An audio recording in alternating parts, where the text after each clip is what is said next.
இருங்கய்யா, எங்கயா கூட்டி போறீங்க என் பிள்ளைய? போலீஸ் ஸ்டேஷனுக்கு. போலீஸ் ஸ்டேஷனுக்கா? வாங்க. எங்க உன் இன்ஸ்பெக்டர்? வண்டியில இருக்காரு. யோ இன்ஸ்பெக்டர், இறங்கி வாயா, நியாயம் கேட்கணும். என் பிள்ளைய எதுக்கு அனாவசியமா போலீஸ் ஸ்டேஷன் கூட்டி போறீங்க? உன் பையன் மாதிரி ஆளுங்களை 7 வருஷம் உள்ள தள்ளணும். பொண்ணையும் கேட்காம அப்பறையும் கேட்காம பத்திரிக்கை அடிச்சு அவங்க கிட்டே கொடுத்துருக்கான். எவன் சொன்னா? நான் தான். என்னம்மா இந்த நண்டு காலனா சொல்லி இருப்பான். என் பையன் பத்திரிக்கை அடிச்சான்னு இன்ஸ்பெக்டர் சொன்னியாமே? சொன்னது மட்டும் இல்ல, கையில ஆதாரத்தோட வந்திருக்கிறேன். என்னன்னு? ஏமா ஏன் சம்மதம் இல்லாம என் பொண்ணோட விருப்பம் இல்லாம இந்த பத்திரிக்கை அடிச்சதுக்கு இவனை உள்ள மட்டும் தள்ளி இருக்கப்படாது, முட்டிக்கு முட்டி தட்டி இருக்கணும். அப்படியே கொண்டா. இந்த பத்திரிக்கை அடிச்சது என் பையனா இல்ல உன் பொண்ணா? என்னம்மா கதைய மாத்திர? கதைய மாத்துறது நானா இல்ல உன் பொண்ணாங்கறத இப்ப நிரூபிக்கிறேன். கம்முன்னு யாரங்க வந்தேன். இந்த பத்திரிக்கை உன் அச்சாபசல் தான் அடிச்சிருக்கு. சத்தியமா என் பிரஸ்ல தான் அடிச்சது. யார் அடிச்சது? யாரு? அந்த பொண்ணு தாமா. கேட்டுக்கிட்டீங்களா இன்ஸ்பெக்டர்?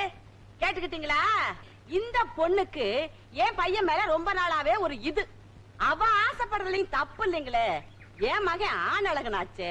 நானும் ஜோடி பொருத்தம் இல்லைனாலும் சொந்த பந்தம் விட்டு போயிடக்கூடாதுங்கிறதுக்காக சரின்னு சொன்னேன். திடீர்னு ஒரு நாள் கோயில்ல வந்து என்ன கட்டிக்கிட்டு ஓன்னு அழுதா. அம்மா அழுதாடா.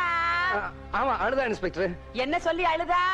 அத்தை அத்தை, இந்த மாசத்துலயே உங்க மகன் பாண்டியனை நான் கட்டினா கட்டணும், இல்லைன்னா நான் பாண்டிய எக்ஸ்பிரஸ் தலைய குடுத்துருவேன்னு சொன்னா.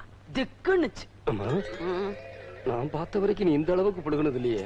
புழுகுற வரைக்கும் புழுகுவோம், நம்புற வரைக்கும் நம்பட்டுமேடா. சொல்ல விட மாட்டியே. எங்க விட்ட? திக்குனுச்சு. அம்மா எனக்கு இருக்கிறது ஒரே ஒரு பையன். ஒரு பையன். அவனுக்கு ஊரை கூட்டி சீரு தரப்புமா கல்யாணம் பண்ணணும். அதனால நீ ஒரு 4 மாசம் பொறுத்துக்க அப்படின்னு ஒரு வார்த்தை தாயா நான் சொன்னேன். நான் சொன்ன இந்த ஒரு வார்த்தையை வச்சுக்கிட்டு அப்பனும் பொண்ணுமா சேர்ந்துக்கிட்டு இவ்வளவு பெரிய கேப் மாரித்தனம் பண்ணி இருக்கிறாங்களே. இந்த கல்யாணமும் நடந்து இவன் என் வீட்டுக்கு மருமகளா வந்துட்டான்னா ராத்திரில நான் தூங்கும் போது என் தலையில கல்ல தூக்கி போடுவாளா மாட்டாளா? என்னம்மா நீங்க சொல்றதுக்கும் அந்த பொண்ணு சொல்றதுக்கும் கதை எங்கேயோ போகுது. பாண்டியா சார், எங்க அம்மா சொல்றதா நிஜம். நிஜம்டா ஐயா. சொல்லிட்டா ரப்பர் வாயா. என்னம்மா? அட ஒண்ணே இல்ல, ஒன்னதான் சொல்லு. ரப்பர் சொல்றேம்மா. இந்த பத்திரிகை அடிச்சு கொடுத்த பிரசுகாரங்கிற முறையில நான் சொல்றேன். இவ்வளவு பிரச்சனைக்கு காரணம் பேசாம நிக்குதே அந்த பொண்ணு தான். அந்த பொண்ணு என்கிட்ட வந்து இதே மாதிரி ஒரு பத்திரிகை அடிச்சு கொடுங்கன்னு கேட்டுச்சு. ஏமா ஒரே ஒரு பத்திரிகை தான் அடிக்கணுமான்னு கேட்டேன். அவங்க கிட்ட ஓன்னு எழுதுற மாதிரி என்னகிட்ட அழுதுதுங்க. இந்த பொண்ணு அழுத உடனே என் செத்து போன தங்கச்சி ஞாபகம் வந்துருச்சு. இவ செய்யறது தப்புதான் தெரிஞ்சிருந்தோம், இந்த தங்கச்சாவது நல்லா இருக்கட்டுமேன்னு சொல்லி இந்த பத்திரிகை அடிச்சு கொடுத்ததுக்கு நானும் உடந்தையா இருந்தேங்க. இது தப்புன்னா என்னையும் கைது பண்ணு.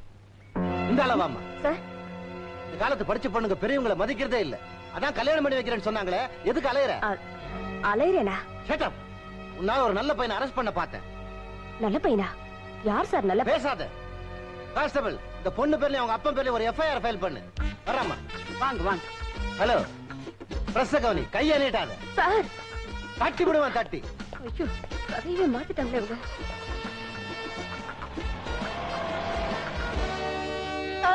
என்ன கிழவி? என்ன கிளவிய? அடியே என் பையன் பத்திரிக்கை அடிச்சது தாண்டி இந்த கல்யாணம் நடக்கிறது தாண்டி. அடியே நீ என் வீட்டுக்கு மருமகளா வர தாண்டி போற. அப்ப நான் உன்னை பாத்துக்கிறேன்டி. ஹலோ அவர் ஃபெட் அப் ஆயிட்டாரு. உங்களுக்கு ஒரு பத்திரிகை அடிச்சு கொடுக்கட்டும். அம்மா என் நடிப்பு எப்படி? பரவாயில்ல. என்னது போன போலீஸ் திரும்பி வர மாதிரி தெரியுது. எங்க